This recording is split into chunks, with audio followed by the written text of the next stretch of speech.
Hello everyone, welcome back. Welcome Gurmantra Siksha Ka Granth. I'm your educator Neha Taneja. So guys, in continuation with Life Science CSI PYQ series, this is another session and currently we are focusing on animal physiology and this is our lecture 2 in which some more practice questions are there, some important topics discussion is there, and again some important fundas are there, diagrams are there which can help you to pace up your preparation. So make sure to participate in it honestly. Let's get started without any further delay. Okay guys, अगर आपने अभी तक मेरा Telegram channel गुरुमंत्र join नहीं किया है तो कर लीजिए। सिंपल से 4 स्टेप्स आपको फॉलो करने हैं। टेलीग्राम ऐप इंस्टॉल करनी है। डाउनलोड करने के बाद वहाँ सर्च टैब में आपको सर्च करना है, that is गुरुमंत्र GURMANTRA and join कर लेना है। अभी तक आपने मेरा चैनल सब्सक्राइब नहीं किया है, मेक श्योर चैनल भी आप सब्सक्राइब कर लें ताकि अपडेटेड नोटिफिकेशंस आप तक पहुंचती रहे। So guys, today's practice session will be of 12 marks. Definitely CSR के अकॉर्डिंग नेगेटिव मार्किंग रहेगी। सेक्शन बी का क्वेश्चन जो है that will be of 2 marks. अगर आप नेगेटिव मार्किंग करते हैं तो अगर आप नेगेटिव मार्क्स करते हैं, आपका आंसर इनकरेक्ट होता है, 0.5 आप डिडक्ट करेंगे। सेक्शन सी का क्वेश्चन 4 मार्क्स का होगा। अगर आप गलत करते हैं तो 1 मार्क आप लोग डिडक्ट कर लेंगे। प्लीज़ अपनी पेन एंड नोटबुक रेडी रखिए, टाइम बाउंडेशन के अकॉर्डिंग आंसर कीजिए एंड मुझे कमेंट सेक्शन में अपना स्कोर ज़रूर बताइए। All the very best everyone, let's start. System physiology unit number 7, this is the syllabus. Make sure आप याद रखें, हर एक क्वेश्चन के लिए टाइम लिमिट 1 मिनट रहेगी। अगर मुझे फील होता है कि ये क्वेश्चन 1 मिनट से ज़्यादा का है तो डेफिनेटली मैं खुद ही आपको टाइम दे दूंगी। बट मैंने पहले के जो सेशंस थे उसमें मैं टाइम थोड़ा आपको ज़्यादा देती थी, बट मैं चाहती हूँ आपका टाइम एफिशिएंसी इंक्रीज हो, आप सीबीटी के लिए एकदम परफेक्ट हो जाएं, क्योंकि वहाँ पर आपको 145 क्वेश्चंस रीड करने हैं। तो आपका थोड़ा सा mental efficiency, time, speed, accuracy sub level पर काम मैं करना चाहती हूँ एंड होपफुली आप भी उस पर ध्यान देंगे। तो बहुत अलर्टनेस के साथ आपको आंसर्स देने हैं। Now questions will be there in front of you. मैं बीच में नहीं बोलूंगी, टाइमर चलेगा, उसके अकॉर्डिंग आप लोग कॉपी में आंसर लिख सकते हैं, बाद में उसको मैच कर सकते हैं। This is the very first question from section B.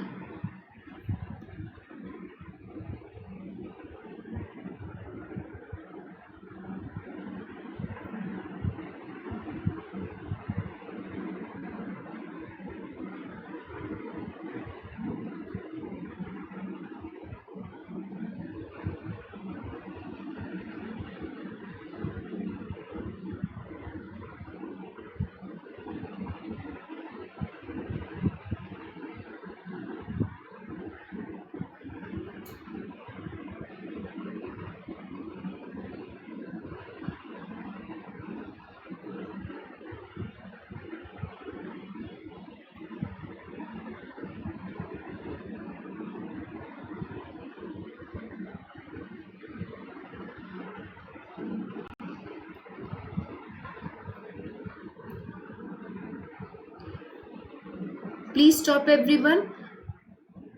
Insulin increases facilitated diffusion of glucose in muscle cells by what process? आपके पास 4 ऑप्शंस हैं and you have to pick the correct option. अब ये एक चीज़ ऐसी है जो 3 यूनिट्स को target कर रही है। आप सेल बायोलॉजी पढ़ते हो, वहाँ पर भी ये सारा ट्रांसपोर्टेशन आप पढ़ते हो। आप यूनिट नंबर 4 पढ़ते हो सेल कम्युनिकेशन सिग्नलिंग, उसमें भी आप इंसुलिन सिग्नल ट्रांसडक्शन पढ़ते हो। जब आप यूनिट नंबर 7 में डाइजेशन का प्रोसेस, एब्जॉर्प्शन का प्रोसेस पढ़ते हो, उसमें भी आप ये सारी चीज़ें पढ़ते हो। इंसुलिन फैसिलिटेटेड डिफ्यूजन को इंक्रीज करता है मसल सेल्स में किस प्रोसेस के द्वारा? अगेन सही आंसर इसका सेकेंड है, that is translocation of glucose transporters containing endosomes, जिनको हम इंटरनलाइज्ड वेसिकल्स भी बोल रहे हैं, इनटू द सेल मेम्ब्रेन। बाकी सारे के सारे ऑप्शंस एकदम गलत ऑप्शंस थे एंड ये क्वेश्चन एकदम डायरेक्ट क्वेश्चन था। इंसुलिन जो कि एक हार्मोन है, आपको पता है पेनक्रियास के बीटा सेल्स से रिलीज होता है एंड बॉडी में शुगर के होम्योस्टेसिस को मेंटेन रखता है। अगर आप ग्लूकोज ट्रांसपोर्टर की बात करेंगे, ग्लूट फैमिली का जो है अपना पूरा का पूरा एक फैमिली है ग्लूकोज ट्रांसपोर्टर्स, क्योंकि ग्लूकोज एक कॉम्प्लेक्स मॉलिक्यूल है।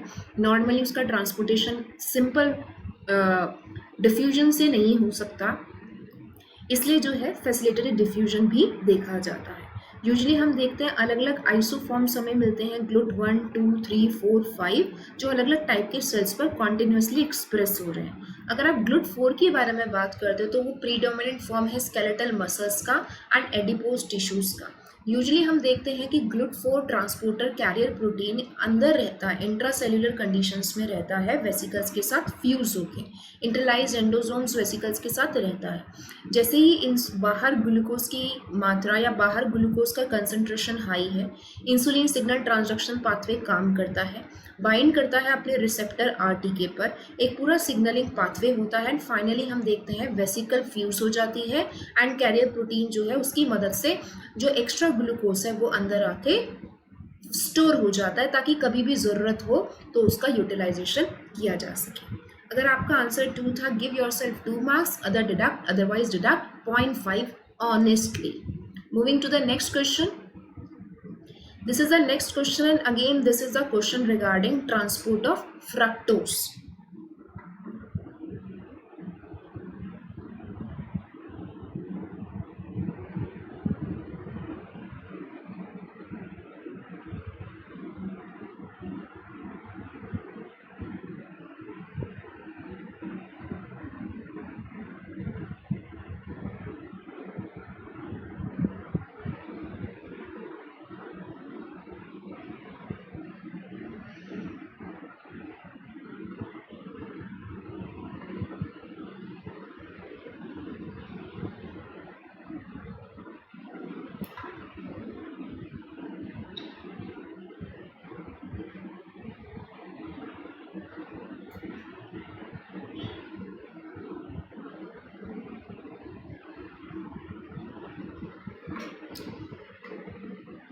Please stop everyone. अब यहाँ पर भी एक शुगर मॉइटी के ट्रांसपोर्टेशन की बात हुई थी इनटू एंटेरोसाइट एंड किसके द्वारा वो मीडिएट होता है ये आपको बताना था। Correct answer is 2, that is glucose transporter 5, GLUT 5। आप बिलीव करेंगे लेटेस्ट क्वेश्चंस जो अभी आए हैं सीएसआर के पेपर में वो भी इसी टॉपिक से ही रिलेवेंट है एंड वो क्वेश्चन सेक्शन सी में आपसे पूछा गया था। यानी कि एक ऐसा टॉपिक है जो कि फ्रिक्वेंटली बार बार रिपीट हो रहा है अलग अलग तरीके से। स्पेसिफिकली ग्लूकोज ट्रांसपोर्टर 5 जो है वो फ्रक्टोज के ट्रांसपोर्टेशन में एंटेरोसाइट्स क्या है, इंटेस्टाइनल एब्जॉर्प्टिव सेल्स हैं which are simple columnar epithelial cells जो स्मॉल इंटेस्टाइन में मिलते हैं। उसी में ही अगर हम ट्रांसपोर्टेशन की बात करते हैं, स्पेसिफिकली फ्रक्टोज की बात करते हैं, इन दैट केस आप देखते हो ग्लूट 5 जो है वो यूज होता है। ग्लूकोज गैलेक्टोज में आप देखते हो सोडियम ग्लूट ट्रांसपोर्टर्स भी जो है वो मदद करते हैं।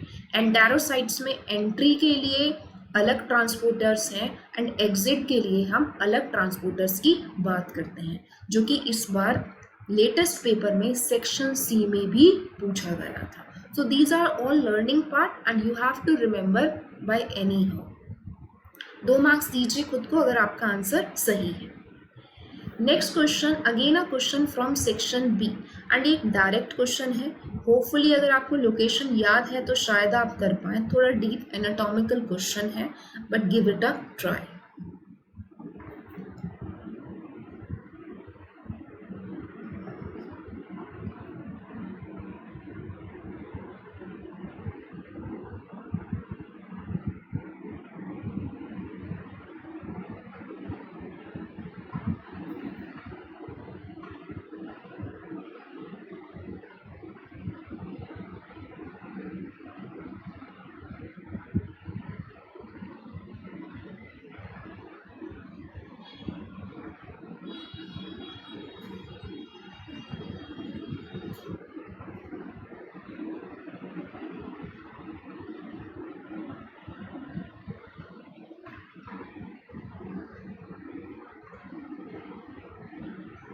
Please stop everyone, your time is over and the correct answer for this question is the first one.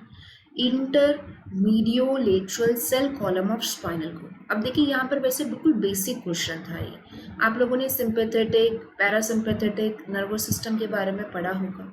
Pre ganglionic या गैंग्लियोनिक न्यूरॉन क्या होते हैं उनके बारे में आपने पढ़ा होगा, न्यूरॉन्स के बारे में सबको पता होता है।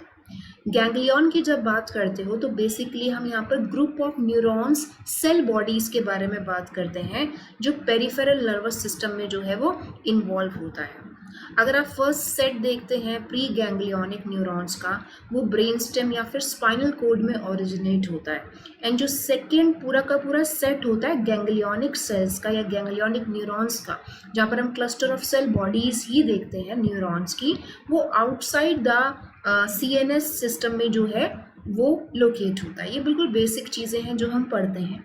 यहाँ आपको सिंपैथेटिक प्री गैंग्लियोनिक न्यूरॉन्स का सिर्फ जगह बतानी थी एंड स्पाइनल कोड से ही आपको जो है अंदाज़ा लग जाना चाहिए था। अब देखो मैंने गैंग्लियोनिक न्यूरॉन में आपको बताया कि एक group of neuron cell bodies है। जब आप न्यूरॉन का स्ट्रक्चर पढ़ते हो वहाँ पर आप सेल बॉडी की बात करते हो, स्ट्रोमा भी बोला जाता है, जो इस तरीके से डेंड्राइट पार्ट्स को जो है स्फेरिकल पार्ट है न्यूरॉन का जहाँ पर न्यूक्लियस भी प्रेजेंट है।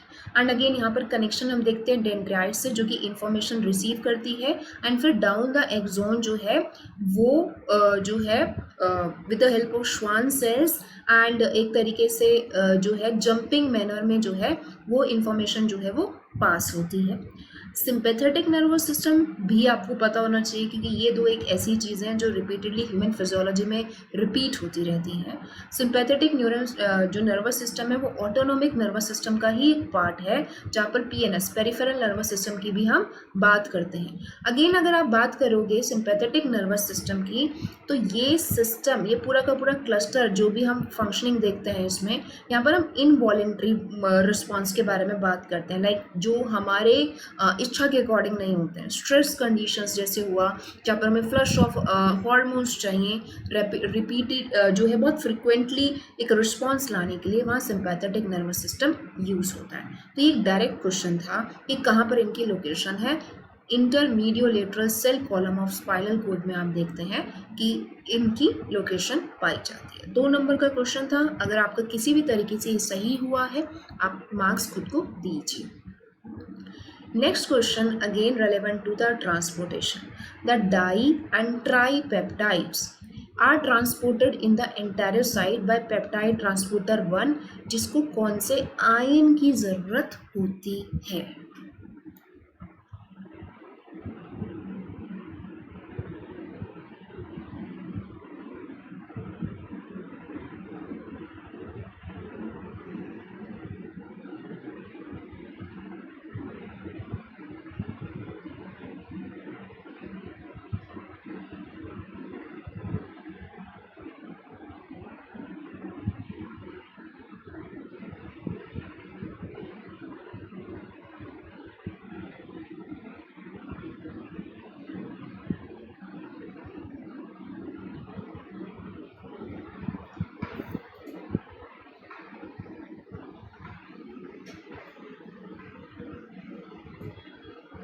Please stop everyone, simple elimination method से ये आंसर आ सकता था, दैट इज H+ आयंस की ज़रूरत पड़ती है।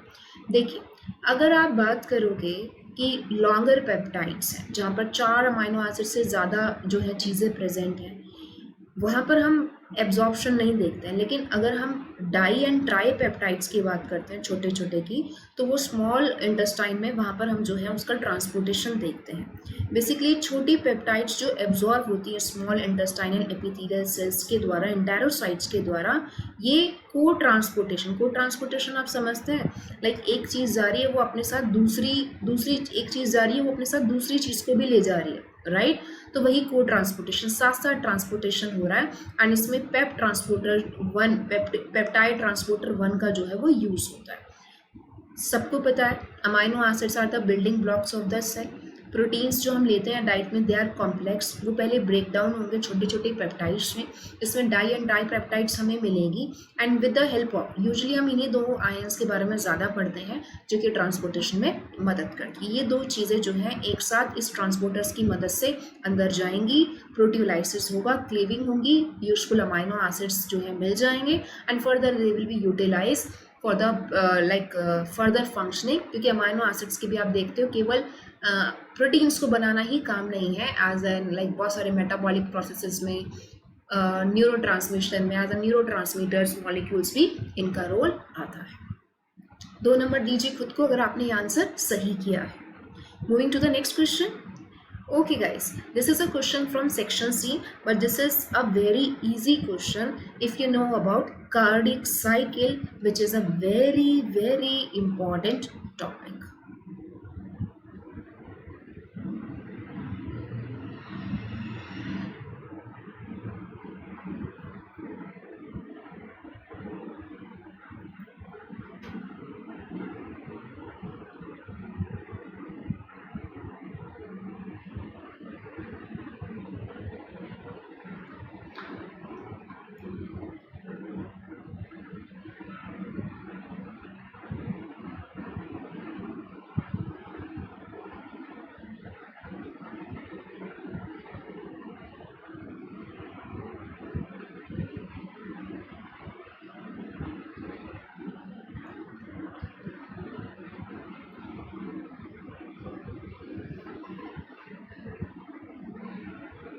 Please stop everyone.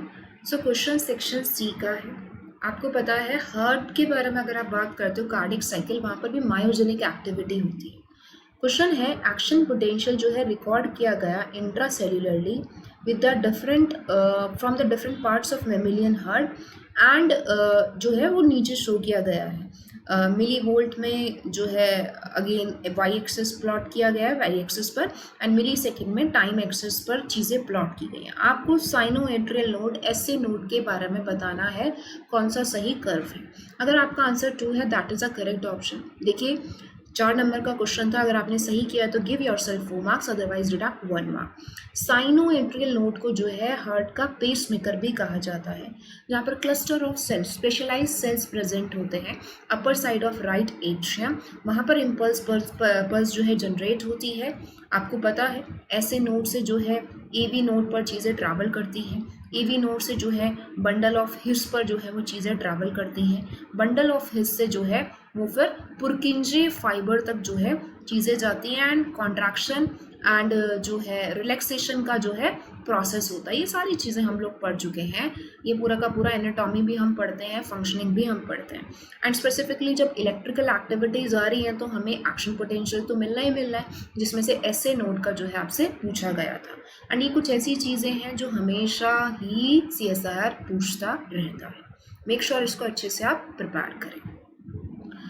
So guys hopefully आपने बहुत अच्छा स्कोर किया होगा। प्लीज़ अपने स्कोर ज़रा मेंशन कर दीजिए, ज़रा मैं भी देखूँ मेरे बच्चे कितने अच्छे से तैयारी कर रहे हैं।